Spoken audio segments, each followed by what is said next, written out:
As businesses start to reopen, many people are returning back to the workplace. Joining us once again, Dr. Mona Kumar, clinical psychologist. Welcome. Thank you. Thank you for having me, Michelle. Very welcome. And this time here to talk to us about dealing with the anxiety of returning back to work. Dr. Kumar, some people really don't want to go back to work during this pandemic. So what can they do to deal with the anxiety?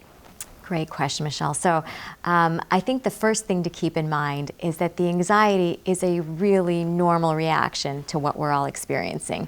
It's a very natural response to the fact that we've been asked for over 3 months to stay at home, to stay safe. And now, rather abruptly, we're all being asked to go back to work and go back to our old routines, but without the reassurance that everything is really okay. In fact, we're getting a lot of mixed messages still. You know, people are still getting diagnosed. We're still being asked to take precautions. So with that kind of uncertainty, it's very understandable that people are going to be feeling anxious about going back to work. Another thing is to keep in mind that all of us have had varying levels of exposure to the virus while we've been away. So for some of us, you know, our contact with it has been limited to just seeing it on TV, seeing it in the news. Whereas for others, maybe we know someone who's been diagnosed or someone who's gotten really sick. So again, keeping in mind that for people who've had more direct contact, there's going to be more anxiety.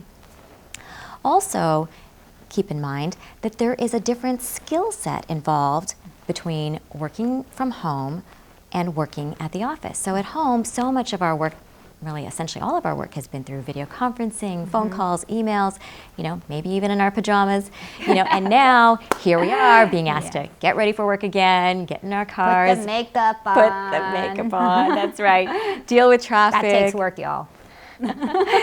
Deal with traffic and, you know, go back to our spaces that were once really familiar. But again, it took an adjustment to work from home, and it's going to take some adjusting to go back into our old workspaces. So just knowing that that too is going to contribute to the anxiety that we're feeling about going back into the office. So what can we do to feel more comfortable at work? You know, I think one of the things we might have talked about in an earlier conversation was that I think for all of us, we need to do whatever we need to do to make the experience more tolerable. So if that means taking a lot of precautions, take a lot of precautions. If it seems over the top, do it. The most important thing is that you're able to go into the office, that you're able to concentrate on your work, that you're able to interact with your colleagues, because those are going to be the experiences that are going to have an ameliorative, reassuring, soothing effect, which is exactly what we all need in order to reduce the anxiety that we're all feeling. Can we wear our pajama pants to work, Dr. Kumar? Why not? You're at your desk anyway, right?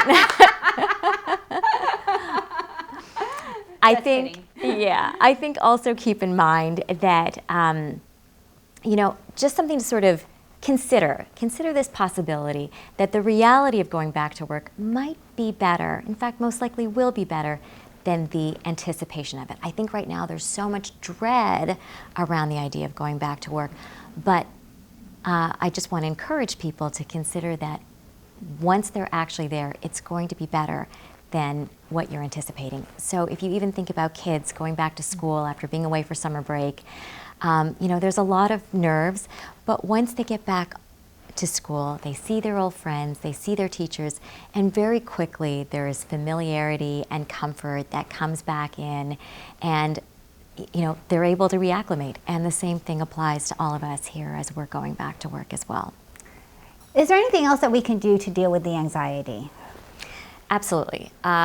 Talk to people, talk to colleagues, talk to friends, talk to coworkers, you know, find out about their experiences of going back. What were they nervous about? What was it like for them to go back? What did they do to help themselves feel more comfortable? What didn't work for them? You know, I think these kinds of conversations are a really important part of readjusting and getting not only practical advice, but also feeling less alone, just knowing that we're all going through this transition together, and comparing notes can be a really good way of feeling supported and surrounded by a community that's also going through the same thing that we're going through. Should we also be talking to our boss and our coworkers? And if so, what exactly should we be talking about? Yeah, absolutely. Absolutely. Talk to your boss, talk to your employer, your supervisor. Find out what alternatives there are. You know, if going back to work is something that's really making you anxious, talk to them. You know, maybe there are options that you don't know about. Maybe there's still an option to work from home or work from home part-time. Maybe you can ask for your desk to be moved to a place that's a little further away from your coworkers. Make it a conversation. Let your boss know what you're uncomfortable about, what would help you feel more comfortable. You may find that the two of you together can come up with something that maybe neither of you had thought of, but either way, it's much more comforting to know that you're working on this collaboratively rather than feeling like you've got to endure this, you know, quietly on your own. So definitely talk and find out what options there are. Thank you so much, Dr. Kumar, for your professional and practical advice. It's my pleasure. Thank you for having me. Very welcome. And don't forget to check out elsegundo.org for all the latest and accurate information on COVID-19.